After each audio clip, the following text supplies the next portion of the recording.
more than 1 in 6 new TV anime in 2025 had Crunchyroll involved in some part of its production. This is something that is not really surprising if you think about it. Once upon a time, a company like Crunchyroll and all of the companies that once existed in and around it used to just be distributors. They would go to Japan, they would pay money and be like, hey, I would like to take your anime and provide it to a North American audience. And that was good most of the time. But in an era where they've bought out most of their competition but still have places like, Netflix barring down their door, it is not inconceivable to imagine why they have decided to get themselves onto production committees for anime so that after an anime is produced, they already have first rights to be able to be like, hey, this is our show. We gave in money to help produce it. Therefore, we get streaming rights. Okay, thank you. Not surprising that they did that at all. It makes a lot of sense for a lot of reasons. There is a little bit of risk up front for them because they are providing money to help produce a show, even if they're on a long list of producers within the production committee.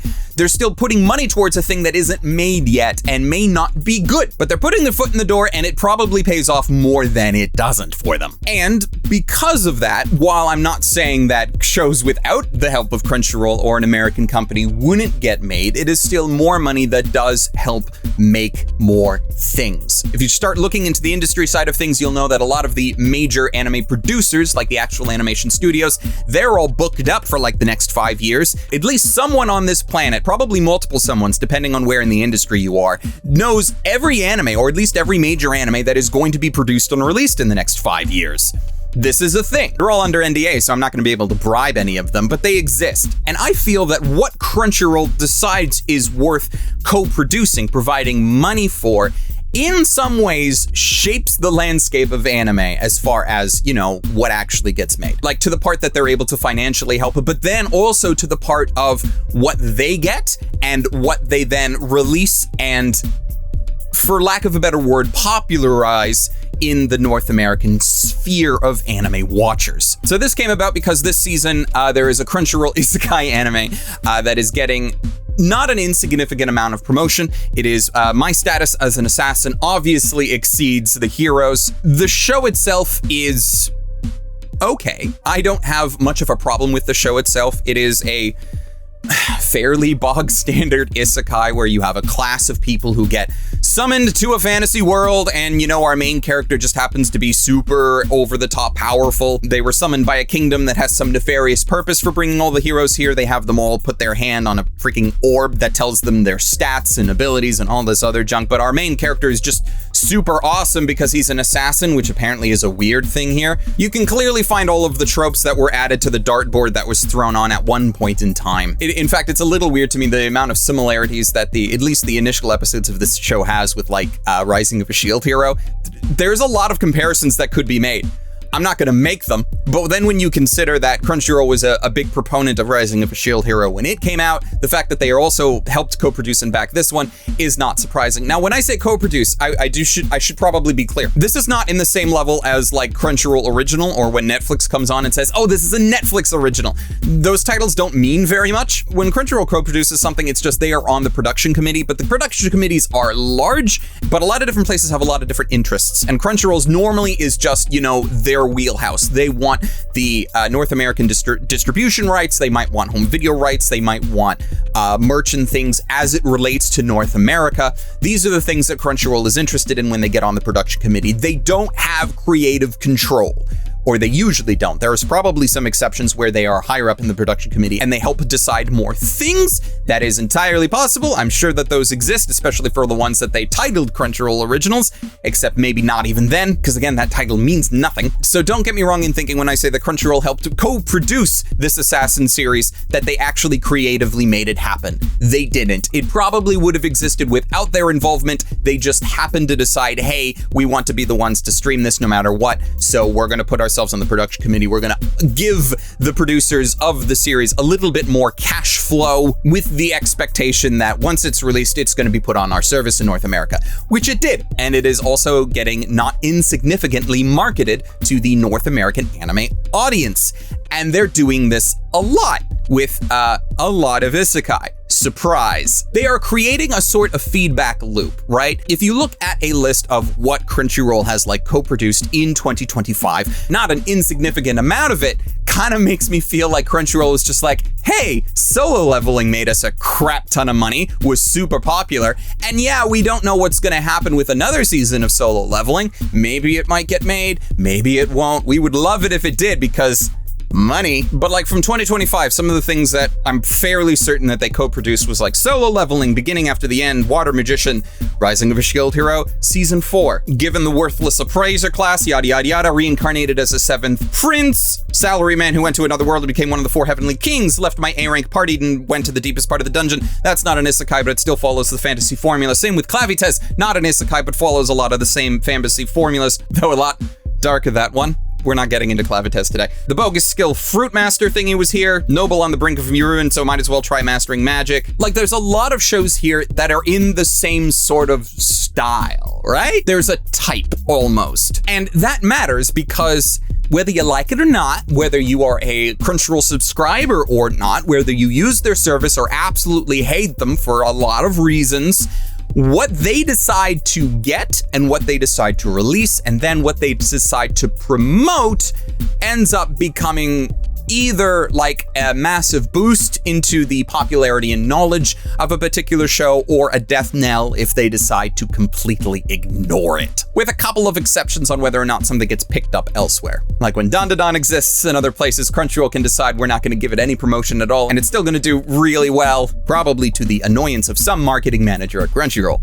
And with that, they have this ability to sort of like steer the content of what we end up watching on a seasonal basis towards, you know, particular tropes, particular styles of show and narrative. Isekai and fantasy has been really big the last number of years. I wonder why that could be. You could give a multitude of different reasons as to why. It is very popular, maybe. It's a level of escapism because everybody hates our existing real world, and wouldn't it be great if I was hit by a truck and taken to some fantasy world where I could cast magic and have hot women follow me around for no explicable reason? Wouldn't that be great? They are fantasies to cater to the modern audience of today, apparently. And because they do really well, and because they get watched very well, even if they're not talked about a lot. I mean, that's another thing, is that looking at some places that tally view numbers of the various streaming services, just because something is not talked about very well or is talked about a lot in a negative light, doesn't mean that it's not being watched. Beginning After the End was a series that came out earlier this year, and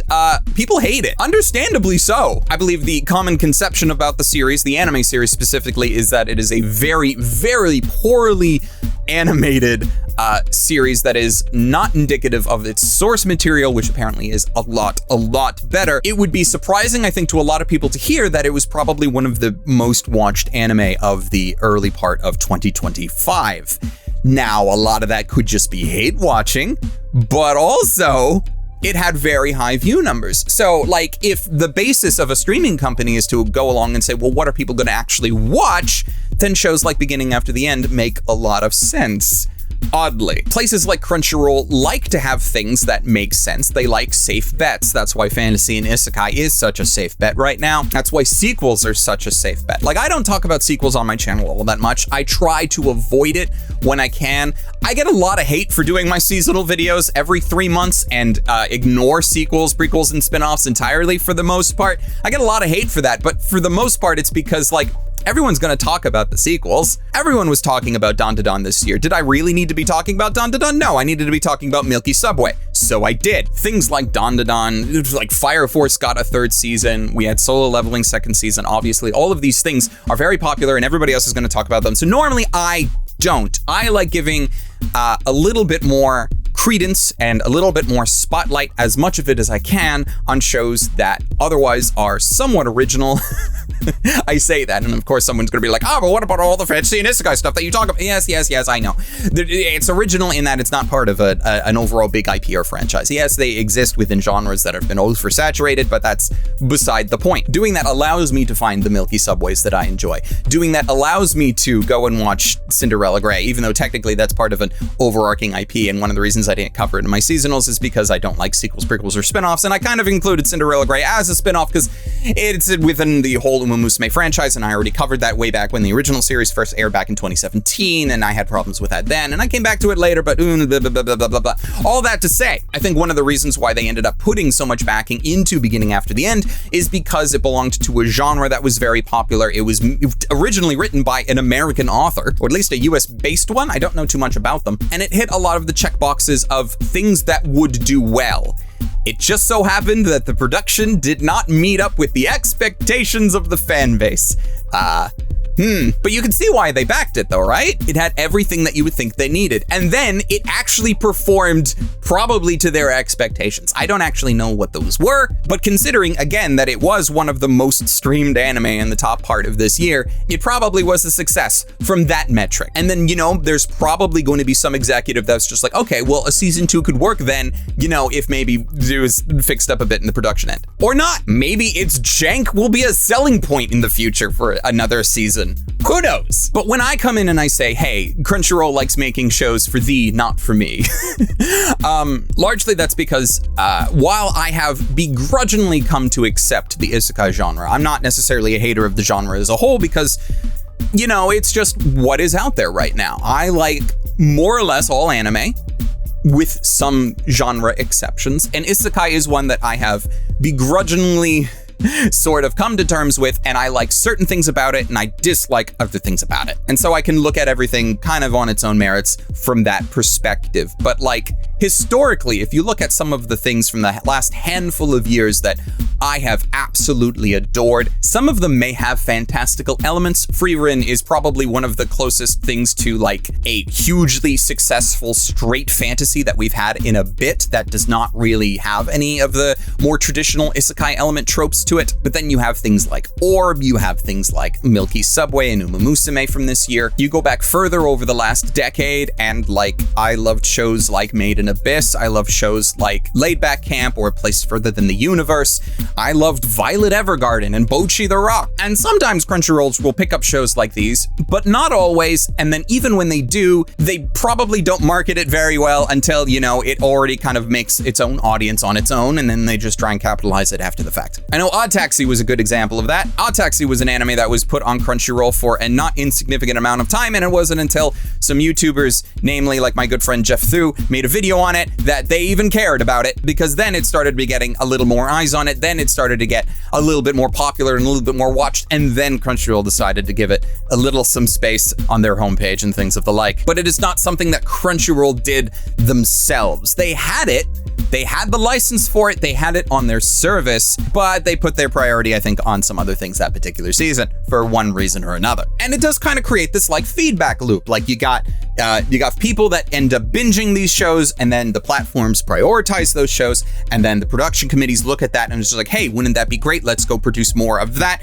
And then they greenlight more of those shows, and then those studios end up specializing in those shows more, and then they just end up making more isekai that then gets binged by. It's a big ol' cycle. And the content is there. We're getting a lot more manhwa adaptations, we're getting webtoon adaptations.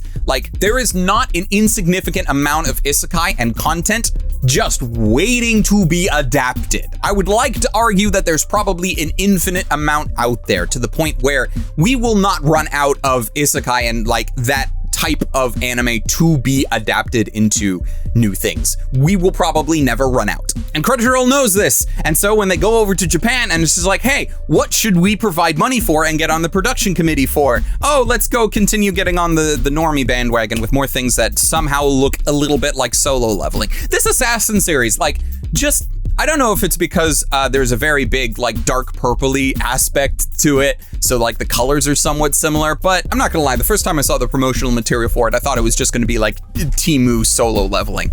And then you actually watch it and you're no, actually it's it's Temu Shield Hero, which is already and it's not I hate everything that they end up co-producing. As far as I can tell, Crunchyroll is also a co-producer on May I Ask for One Final Thing, which is a hilarious anime from this season that you probably should be watching. And I mean, as much as I don't like the fantasy and isekai tropes, the I Left My A-Rank Party was a bit of a guilty pleasure for me earlier this year. Not mostly because the main character was essentially a red mage, and I'm a sucker for red mage characters, but I watched watched it with the full knowledge that it wasn't like the greatest thing that I've ever watched, but it doesn't need to be, you know? Like, isekai is becoming known, if it's not already, as like the junk food of the anime genre. We all know it's not great, with a handful of exceptions, but we all watch it anyway. Isekai gets massive viewing numbers, even if people like me and, you know, other people on social media and within the sphere, we talk down about it or we talk negatively about it from time to time, it is still getting watched. So while I would love to have my next favorite show of all time be something more like sci-fi based, like Milky Subway, it's probably going to be another freaking fantasy, because if things have been already lined up for the next 5 years, then the next 5 years is already being determined by the trends of today, which itself was being determined by the trends of 5 years ago. Like, if we're already looking 5 years ahead into the future, if anime production studios are already booked 5 years out, how many of the anime that were coming out today were in production pipeline in some way, shape, or form back in 2020? Who knows? Not an insignificant amount, I'm willing to bet. Something to think about. Now, maybe it wasn't always like that. There was probably some point where things were a little bit more reactive, but the thing that I worry about most is kind of a staleness. Like, if we've already seriously decided what the next 5 years of adaptations are going to be, then if you have a big popular anime that comes out today, we might not see an adaptation of it for another 5 years. All of the trends and all of the popular things of 2025, we are going to be seeing somewhat recycled and reused all the way up to 2030. And that does not give a very big opening or window for new things, for new trends, for something else, right? And when things like Solo Leveling get super popular, I don't hate Solo Leveling for what it is. It's an enjoyable series. I liked watching it. I dislike Solo Leveling more for what it represents for the industry as a whole, because it did really well. It was super successful. And now you're going to have a lot of people that make decisions looking at that and be like, we want to do that again. And then especially if they don't know what made it successful in the first place, they could start doubling down on all the wrong things. And if that is the mentality of one of the largest anime distributors for English-speaking audiences, if they start catering towards that, if they start co-producing shows that more likely fit that mold, whatever they attribute that mold to be, then we'll just see more of that. And that is okay, I guess, because again, there are parts of Solo Leveling I liked. There's even parts of the Assassin show that I sort of like, but not enough to actually make me continue watching and finish that one. But there's nothing like truly amazing about those shows to me. Like, Solo Leveling had animation aspects, there are parts that just popped off. Sure, there's a reason why it did as well as it did, but I could name at least half a dozen, if not a full dozen shows that I enjoyed watching a lot more in the past year than that. Heck, even from years beyond that, I'd more likely sit down and rewatch Eminence in Shadow than I would a season of Solo Leveling, which is weird for me to say, but this is where we're at. This is what's happening. This is the evolution, as it were, of what anime is to be for the next handful of years and beyond. Is it the evolution we need or the evolution we deserve? I would posit that it is more of a narrowing of what anime could be. Animation can literally do anything. And so to make it do the same thing over and over again, constantly, just seems like such a waste. So thank you for watching and enjoying the video. Hit the like button if you enjoyed, subscribe if you haven't, and also a thank you to all of the viewers over on Patreon who help me sit here and get even more and more nihilistic is a good way of describing it right now over this style of entertainment that I enjoy talking about and have been talking about for a very long time. Of course, special thanks to patrons like Omar Showman and Ross Emerson, Hector Montemayor, Aiden Siriamico, and Ryfen Bonaparte. For all of the normal reasons, you guys are absolutely amazing. Thank you so much. And now I need to find something to make myself feel a little better. So in my stead, please go and watch more anime and stay frosty.